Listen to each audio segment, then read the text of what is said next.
ஒரு ஒரு வரவேற்பறையில் ஒரு குடும்ப உறுப்பினர்கள் மத்தியில் நாமெல்லாம் எவ்வளவு மனம் திறந்து பேசுவோமோ அந்த மாதிரி தான் அவர் நேற்று பேசின மாதிரி இருக்கு. ஒரு மிகப்பெரிய குற்றச்சாட்டு அவர் வச்சிருக்கார். ஒரு நாடகத்தை நீங்கள் நடத்துனீங்க, நான் நம்பிட்டேன் அப்படின்ட்டு. அதை அவர் பொது வெளியில் சொல்லியிருக்க வேண்டாம்னு நினைக்கிறேன். ஏன்னா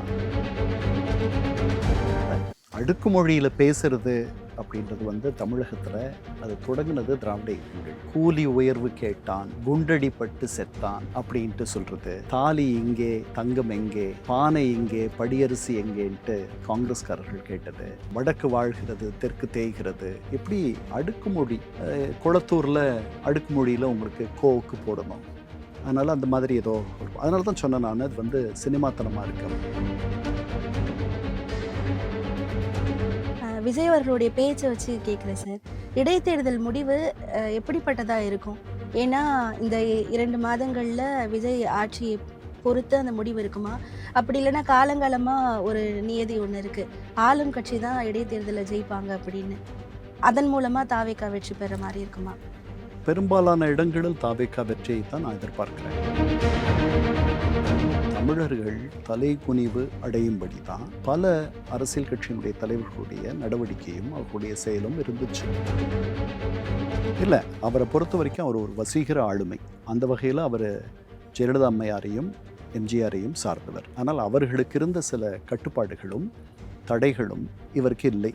அவங்கள விட ஒரு புதிய யுகத்தில் இவர் இருக்கிறார். இவர் மீது எழுச்சி கொண்ட பல இளைஞர்கள் இவர் மீது அபாரமான ஒரு நம்பிக்கையை வைத்திருக்கிறார்கள்.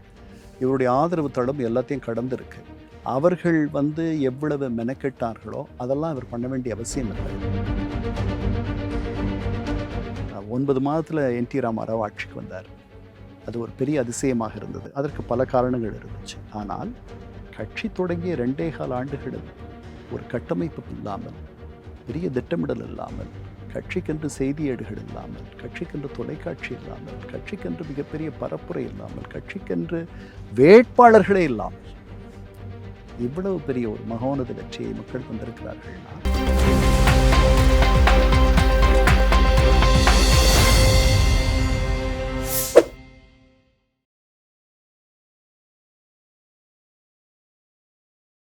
தமிழலை நேயர்களுக்கு வணக்கம். இன்றைய நேர்காணல்ல நம்மோடு இணைந்திருக்கக்கூடியவர் எழுத்தாளர், அரசியல் விமர்சகர், அரசியல் ஆய்வாளர்னு பன்முகத்தன்மை கொண்டவர் திரு ரா. கண்ணன் அவர்கள். வணக்கம் சார். வணக்கங்கம்மா கவிதா. எப்படி இருக்கீங்க சார்? நல்லா இருக்கேன் சார். எதிர்கட்சிகள் மீதான நேரடி தாக்குதல், கரூரில் நேற்று முதல்வர் விஜய் அவர்களுடைய பேச்சை நீங்கள் எப்படி பார்க்குறீங்க சார்? இல்லை, அவர் இன்னும் அவருடைய பேச்சில் ஒரு திரைத்தனம் இருக்குது, ஃபில்மியாக இருக்குது அந்த பேச்சு. மக்களோட தன்னை பிணைச்சிக்கணுன்ற எண்ணம் அவருக்கு இருக்குது. ஒரு வரவேற்பறையில் ஒரு குடும்ப உறுப்பினர்கள் மத்தியில் நாமெல்லாம் எவ்வளவு மனம் திறந்து பேசுவோமோ அந்த மாதிரி தான் அவர் நேற்று பேசின மாதிரி இருக்கு. ஒரு மிகப்பெரிய குற்றச்சாட்டு அவர் வச்சுருக்கார். ஒரு நாடகத்தை நீங்கள் நடத்துனீங்க, நான் நம்பிட்டேன் அப்படின்ட்டு. அதை அவர் பொது வெளியில் சொல்லியிருக்க வேண்டாம்னு நினைக்கிறேன். ஏன்னா அது நீதிமன்ற விசாரணையில் இருக்குது. சப்ஜுடிஸ்ன்ட்டு ஆங்கிலத்தில் சொல்லுவாங்க. விசாரணையில் இருக்கும்போது அதை பற்றி இவர் இவ்வளவு உறுதியாக ஒரு கருத்தை சொல்லணுமான்றது எனக்கு தெரியல. எனக்கு இது தொடர்பாக இந்த வேதனையான சம்பவத்துக்கு பின்னாடி நிறைய சந்தேகங்கள் இருக்குது. அதை நான் எங்கே சொல்லணுமோ அங்கே சொல்லுவேன் அப்படின்னு மட்டும் அவர் சொல்லியிருக்கலாம். அவர் அங்கே அந்த குடும்பங்களை சேர்ந்தவர்களை பார்க்கும் பொழுது அவர் உருகினதும், அந்த வேதனையை அவர் வெளிக்காட்டினதும், அதெல்லாம் ரொம்ப இயல்பாகவும் மனசை நெகிழ்ச்சிப்படுத்துவதாகவும் இருந்துச்சு. அதனால் இதை தவிர மற்றபடி அவர் சொன்னதெல்லாம் நான் பார்க்குறது கொஞ்சம் சினிமாத்தனமாக, திரைத்தனமாக இருந்துச்சு. அவர் போக போக ஒரு முதிர்ச்சியும் ஒரு கனிவும் பக்குவமும் அவருடைய பேச்சுக்களிலும் அவருடைய நடவடிக்கைகளிலும் வரும்னு நான் நினைக்கிறேன். ஜெயலலிதா அம்மையார் தொடக்கத்தில் பேசும்பொழுது, முதல் பொது வாழ்க்கைக்கு வந்தபொழுது இப்படித்தான் எழுதி கொடுத்தது படிப்பார்கள். போக போக அவங்களுடைய பேச்சு ஒரு மிகப்பெரிய பக்குவப்பட்ட ஒரு அரசியலை நன்று கற்றுணர்ந்த ஒரு அம்மையாருடைய பேச்சாக மாறிப்போனதை நாம் பார்த்தோம். அதனால் காலம் அவரை கனிய வைத்து விடும். சார், இதுக்கு முன்னாடி நடந்த நிகழ்வுகள் எல்லாம் அவர் பேசியிருக்கிறாரு, பேப்பரை பார்த்து படிக்கிறாரு, யாரோ எழுதி தரதை பேசுகிறாரு அப்படின்ற மாதிரி சொன்னாங்க. அதை தொடர்ந்து இப்போ முதல்வர் சொல்கிறாரு, ஒரு 5 நிமிஷம் நான் முதல்வர் வாயவே திறக்க மாட்டாருன்னு சொல்கிறாங்க. நான் ஒரு 5 நிமிஷம் பேசுனதுக்கே கொளத்தூரில் கொத்து பரோட்டா அப்படின்லாம் பேசியிருக்கிறாரு. இது ஒரு முதல்வருக்கான பேச்சா? அரசியல் முதிர்ச்சி தன்மை இருக்கா? அப்படின்ற மாதிரியான ஒரு கேள்வியும் முன்வைக்கப்படுது. இல்ல, அடுக்குமொழியில் பேசுறது அப்படின்றது வந்து தமிழகத்தில் அது தொடங்குனது திராவிட இயக்கங்கள்.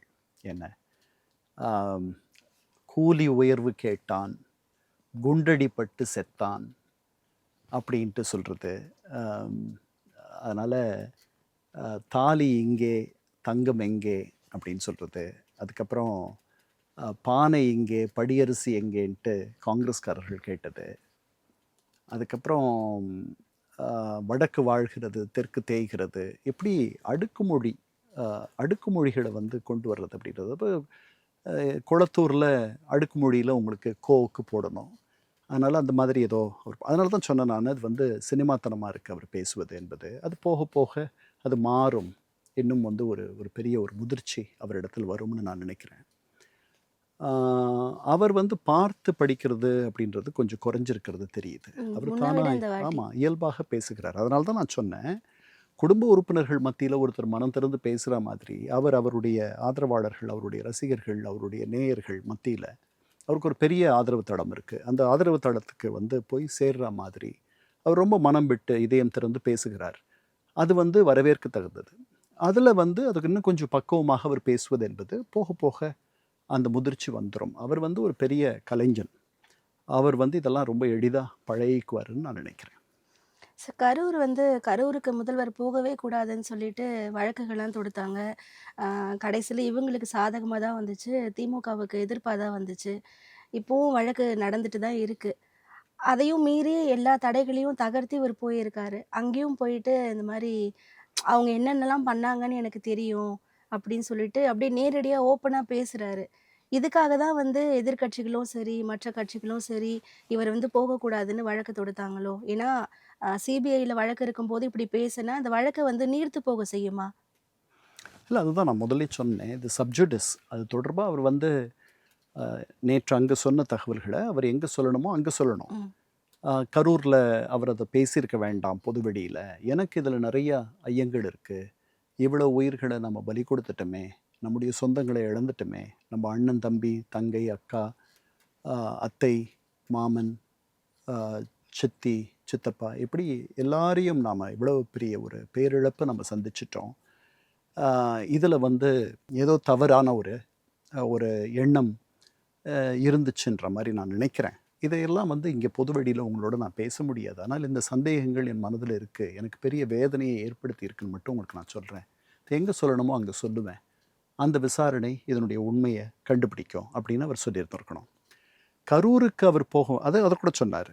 இன்னும் ஆட்சியில் இருக்கிறதா அவங்க நினைக்கிறாங்க. ஏன்னா கரூருக்கு போகக்கூடாது, இங்கே போகக்கூடாது, அதை பண்ணணும் இதை பண்ணணும்னு சொல்கிறாங்க அப்படின்ட்டு. அது வந்து ஒரு சரியான விமர்சனமாக எனக்கு தோணுச்சு அவர் தரப்பில் இருந்து.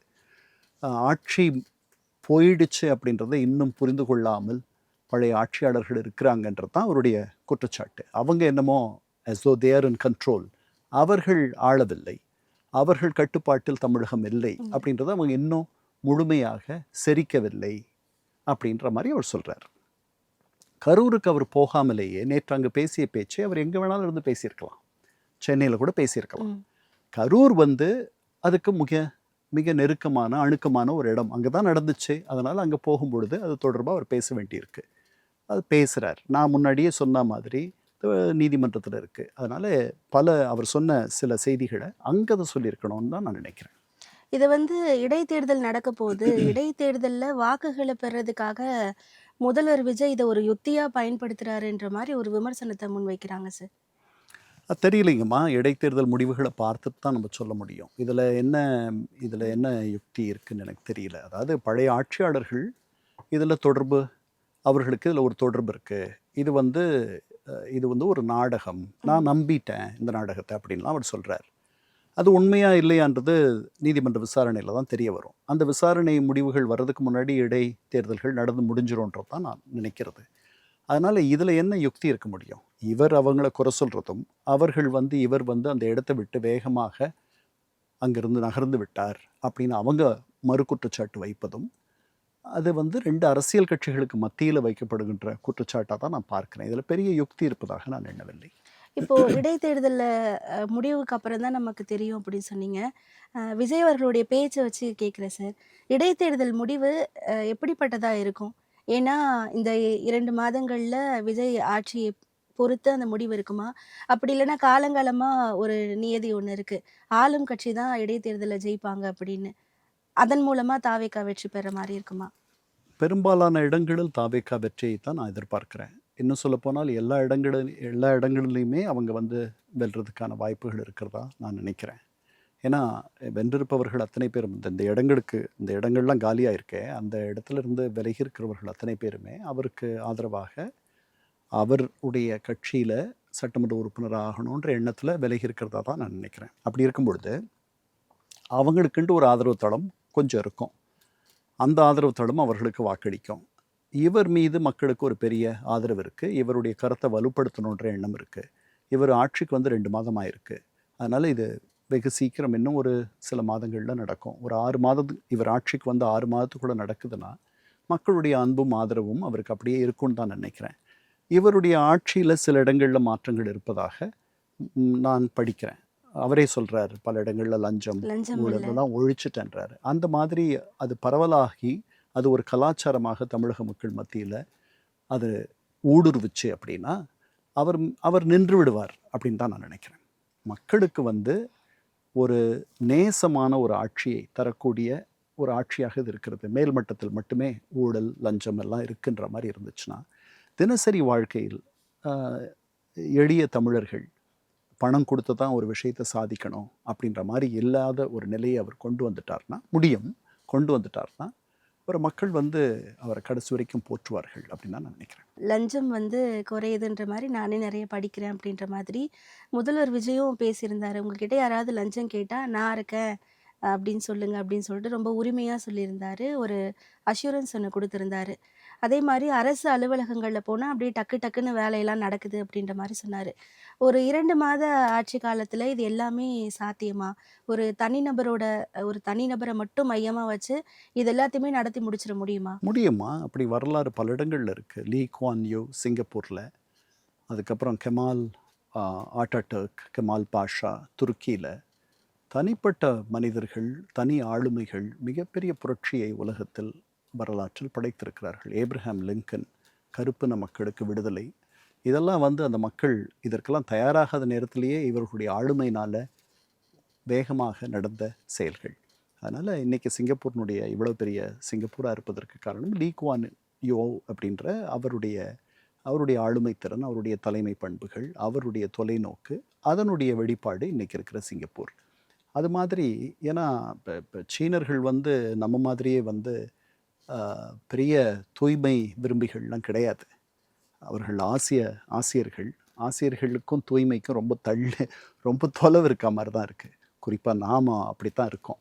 அப்படி இருக்கும் பொழுது சிங்கப்பூர் மாதிரி அப்படியே ஒரு பளிங்கு மாதிரி இருக்குது, அவ்வளோ தூய்மையாக இருக்குன்ட்டு அந்த இடத்த அப்படி மாற்றினதுக்கு அவருடைய தலைமை ஒரு பெரிய காரணம். அதனால் இவருடைய ஆளுமை, இவருக்கு இருக்கக்கூடிய செல்வாக்கு, இவருக்கு இருக்கக்கூடிய அபரிமிதமான இவர் மீது மக்கள் வைத்திருக்கிற அபிமானம், அன்பு, இதெல்லாம் வந்து ஒரு பெரிய முதலீடுன்னு நான் நினைக்கிறேன். அது நம்முடைய டிஎன்ஏவை, நம்முடைய மரபணுவை கொஞ்சம் மாற்றி அமைக்கக்கூடிய வல்லமை உடையதுன்னு நினைக்கிறேன். ஆனால் போக போக அது ஒரு பழக்கமாகிவிடும். அதாவது எப்படி நான் இதில் ஏன் நம்பிக்கையாக இருக்கேன் அப்படின்னா, அது முடியும்ன்ட்டு முதல்ல மேல் மட்டத்தில் அவர் இருக்கக்கூடாது. அவர் அப்படி இருக்க மாட்டார்னு நினைக்கிறேன். அவரே அப்படி சொல்கிறாரு, இருக்க மாட்டேன்ட்டு.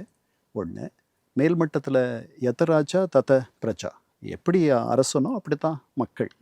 அதனால் அவர் அப்படி இருக்காருன்னா அதிகாரிகள் அப்படி இருக்க ஆரம்பிப்பாங்க. இவ்வளவு நாள் நமக்கு அந்த மாதிரி தலைவர்கள் கிடைக்கல. ஒரு 67க்கு பிறகு அந்த மாதிரி தலைவர்கள் இல்லாத நமக்கு போயிட்டாங்க.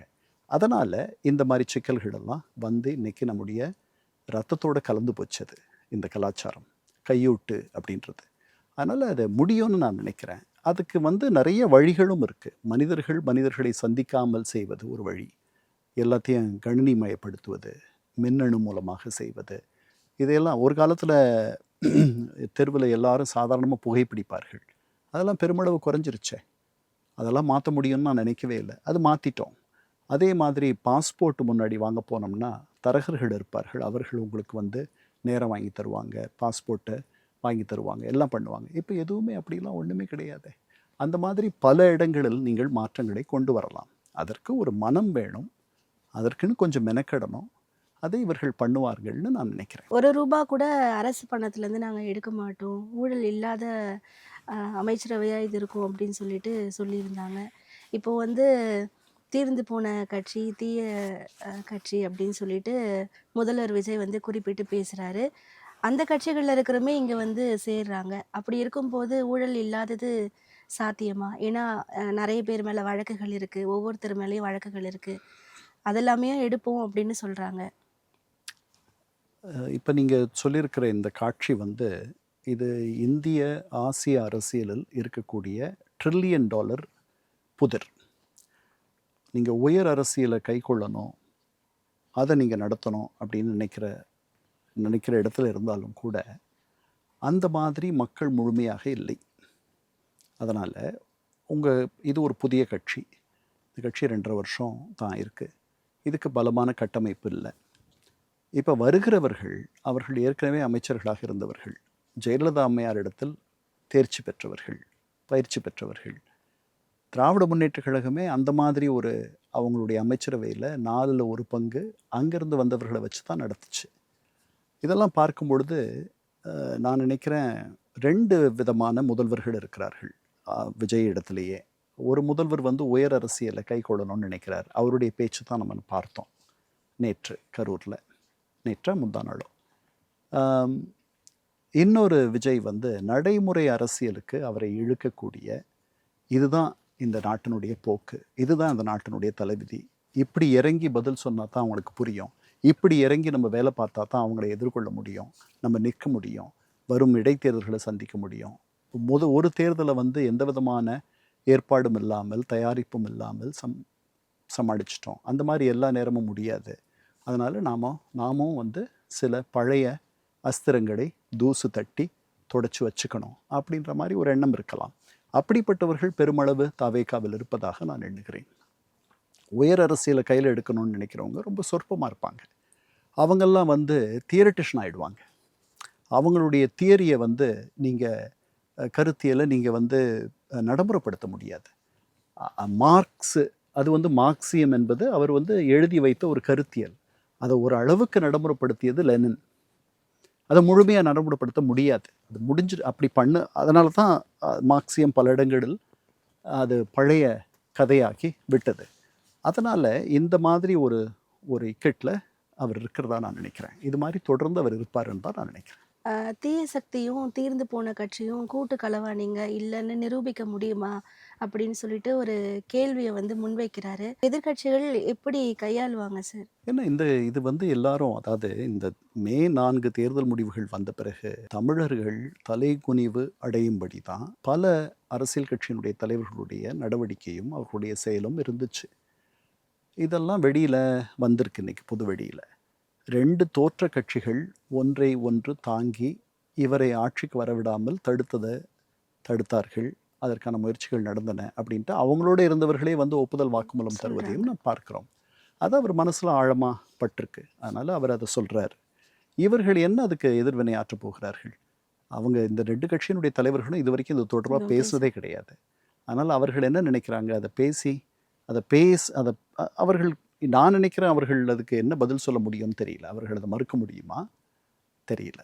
அதனால் அவர்கள் அமைதியாக இருக்கிறார்கள். 2026 தேர்தலில் பயங்கரமாக அடி கொடுத்தீங்க, இப்போ இடைத்தேர்தலில் எழுந்துக்கவே முடியாத அளவுக்கு நீங்கள் பதில் கொடுங்கன்னு சொல்லி பேசியிருக்கிறாரு.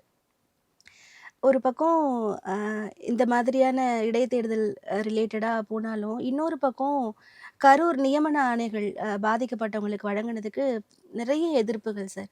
அந்த வழக்கை தாண்டி சீமான் போன்றவர்கள், கம்யூனிஸ்டுகள், எதிர்கட்சியை சேர்ந்தவங்க எல்லாருமே என்ன சொல்கிறாங்கன்னா, போட்டித் தேர்வர்கள் வந்து பாதிக்கப்படுவாங்க. ஒரு தனி அரசியல் கட்சியில் நடந்த ஒரு நிகழ்வு, ஒரு பாதிப்பு, இதுக்காக அரசு பணியை கொடுத்தா ஒரு 100 இடத்துக்கு 1,00,000 பேர்கிட்ட போட்டியிடுறாங்க, அவங்களுடைய வாய்ப்புகளையும் பறித்து அங்கே கொடுக்குற மாதிரி இருக்குன்ற ஒரு குற்றச்சாட்டை முன்வைக்கிறாங்க. வாக்குகளுக்காக தான் இந்த அரசு பணியை வழங்குறாங்கன்ற மாதிரி சொல்கிறாங்க சார். நான் முழுமையாக ஒத்துக்கிறேன் அந்த வாதத்தை. அவர் வந்து இவங்களுக்கு நல்லது பண்ணணும் அப்படின்னா அதுக்கு 1000 வழிகள் இருக்குது. அவருடைய கட்சியிலேயே பல தொழிலதிபர்கள், நிறுவனங்களை நடத்துபவர்கள் இவங்கெல்லாம் இருக்காங்க. இந்த 31 பேருக்கு அரசு வேலைகளை தர்றதை காட்டிலும் அவங்க அந்த பக்கம் கையை காட்டி விட்டிருந்தா அவங்களுக்கு பொருத்தமான வேலைகளை அவர்கள் தந்திருப்பார்கள். அதனால் அப்படி பண்ணியிருந்திருக்கலாம். அதுதான் சரியாகவும் இருந்திருக்கும்னு நான் நினைக்கிறேன். அவங்களுக்கு சொலேஷியம், அதாவது கருணை தொகை, அதெல்லாம் வழங்குறதெல்லாம் கூட எனக்கு புரியுது ஓரளவுக்கு. இந்த இத்தனை லட்சக்கணக்கான பேர் தமிழக வேலை வாய்ப்பகங்களில் பதிவு பண்ணிட்டு உட்கார்ந்துட்டு இருக்கும் பொழுது இந்த மாதிரி நீங்கள் ஒரு அரசு வந்து இப்படி பண்ண வேண்டாம் தான் நான் நினைக்கிறேன். ஸோ இப்போ வந்து அந்த கரூர் பாதிப்பில் உயிரிழந்தவர்களுக்கு வந்து சிலை வைக்க போகிறோம், தாவேகா சார்பில் தான் சிலை வைக்க போகிறோம் அப்படின்ற மாதிரி சொல்லியிருக்கிறாங்க. ஒரு தியாகிகளுக்கு சிலை வைக்கலாம், வேறு ஏதாவது ஒரு இதுக்கு சிலை வைக்கலாம். ஒரு கூட்ட நெரிசலில் உயிரிழந்தவங்க, அதுவும் ஒரு நடிகர் ஒரு கட்சி தொடங்கி இருக்கிறாரு, அவர் பேச போகிறாரு, அவரை பார்க்க வந்ததுனால ஒரு உயிரிழப்பு. அது பெரிய இழப்பு தான், அது இல்லைன்னு சொல்லலை. இருந்தாலுமே அது சிலை வச்சு அதை கொண்டாடணுமா அப்படின்ற மாதிரியான ஒரு சில கேள்விகள் முன்வைக்கப்படுது. அதை நீங்கள் எப்படி பார்க்குறீங்க சார்? நான் சிலையெல்லாம் வைக்க வேண்டாம் தான் நினைக்கிறேன். ரொம்ப நியாயமான விமர்சனமாகத்தான் நான் எண்ணுகிறேன். அவர்களுடைய நினைவுகளை மனதில் தாங்கி கொண்டால் போரும். அவர்களுடைய குடும்பங்களுக்கு இறுதி வரை அவர் உதவி செய்தால் போரும். அவருக்கு பின்னாடி வரவர்களும் அவங்க குடும்பங்களை, அந்த கட்சியைச் சேர்ந்தவர்கள் அவங்கள பாதுகாப்பாக அவங்களுடைய நலன் நாடுபவர்களாக இருந்தால் போரும். எம்ஜிஆர் அப்படியெல்லாம் பண்ணார். அவருக்காக பல பேர் அந்த மாதிரிலாம் உயிரிழந்தவர்கள் இருந்தார்கள். அவங்களெல்லாம் அவர் கடைசி வரைக்கும் அவங்கள பார்த்துக்கிட்டாரு. அவங்க வீடுகளுக்கு வேண்டிய உதவிகளை அவர் யாருக்கும் தெரியாமல் செய்தார். தம்பட்டம் அடித்து கொள்ளவில்லை, விளம்பரப்படுத்தவில்லை. அதெல்லாம் அவரோட வந்து கலெக்டராக, மதுரை கலெக்டராக இருந்த சந்திரலேகாவே பேசியிருக்காங்க. எப்படியெல்லாம் அவர் பார்த்துக்கிட்டார். வத்தலகுண்டில் இறந்த ஒருத்தர் இறந்துடுறார், அவருடைய ஆதரவாளர். அவருடைய மனைவி அவங்க கைம்பெண் ஆயிடுறாங்க. அந்த குடும்பத்தை யாருக்கும் தெரியாமல் பல ஆண்டுகள் எம்ஜிஆர் வந்து அவங்களுக்கு வேண்டிய அத்தனை வசதிகளையும் செஞ்சிட்டு இருந்தார். கல்விக்கான பணம், அவங்க சாப்பிட்றதுக்கு பணம், மாத செலவுக்கு பணம், அவங்களுடைய அத்தனை தேவைகளையும் அவர் பார்த்து கொண்டார். இது ஒரு நிகழ்ச்சி. இது மாதிரி நிறையா இருக்குது அவரை பற்றி சொல்கிறதுக்கு. அதனால் சிலையெல்லாம் வைக்கணுன்றது தேவையில்லைன்னு நான் நினைக்கிறேன். ஸோ இப்போ வந்து நீங்கள் பேசும்போது நிறைய உதாரணங்கள் சொல்கிறீங்க. எம்ஜிஆர் அவர்கள் மாதிரி, ஜெயலலிதா அம்மையார் மாதிரி பேச்செல்லாம் இருந்துச்சு அப்படின்னு. விஜய் அவர்களுடைய தலைமை பண்பும் அதையொட்டி தான் வருதா? இல்லை, அவரை பொறுத்த வரைக்கும் அவர் ஒரு வசீகர ஆளுமை. அந்த வகையில் அவர் ஜெயலலிதா அம்மையாரையும் எம்ஜிஆரையும் சார்ந்தவர். ஆனால் அவர்களுக்கு இருந்த சில கட்டுப்பாடுகளும் தடைகளும் இவருக்கு இல்லை. அவங்கள விட ஒரு புதிய யுகத்தில் இவர் இருக்கிறார். இவர் மீது எழுச்சி கொண்ட பல இளைஞர்கள் இவர் மீது அபாரமான ஒரு நம்பிக்கை வைத்திருக்கிறார்கள். இவருடைய ஆதரவு தளம் எல்லாத்தையும் கடந்திருக்கு. அவர்கள் வந்து எவ்வளவு மெனக்கெட்டார்களோ அதெல்லாம் இவர் பண்ண வேண்டிய அவசியம் இல்லை. அதாவது கலைஞர் கருணாநிதி போய் எழுதணும், பேசணும், அமைப்பு ரீதியாக எல்லாரையும் பார்க்கணும், கட்சியை வந்து பலப்படுத்தணும், இவ்வளவும் பண்ணாதான் அவர் வந்து அந்த இடத்துல இருக்க முடியும். எம்ஜிஆர் அப்படி போய் நின்னாலே அவரை கண்டு ஆர்ப்பரிக்கிறதுக்கு ஆயிரக்கணக்கில் லட்சக்கணக்கில் மக்கள் இருந்தார்கள். அதனால் அதையும் தாண்டிய ஒரு இடத்தில் இவர் இருப்பது போல எனக்கு தெரிகிறது. எம்ஜிஆரையும் தாண்டி. ஆமாம், அதை கூட. ஏன்னா அவங்கெல்லாம் கூட அவர் ஒரு 18 ஆண்டு காலம் அவருக்கு 1953 72 அவர் கட்சி தொடங்குறாரு. 19 ஆண்டு காலம் அவருக்கு ஒரு பின்னணி இருந்துச்சு. பல நல்லதை பண்ணியிருக்காரு. சட்டமன்ற மேலவை உறுப்பினராக இருந்திருக்காரு.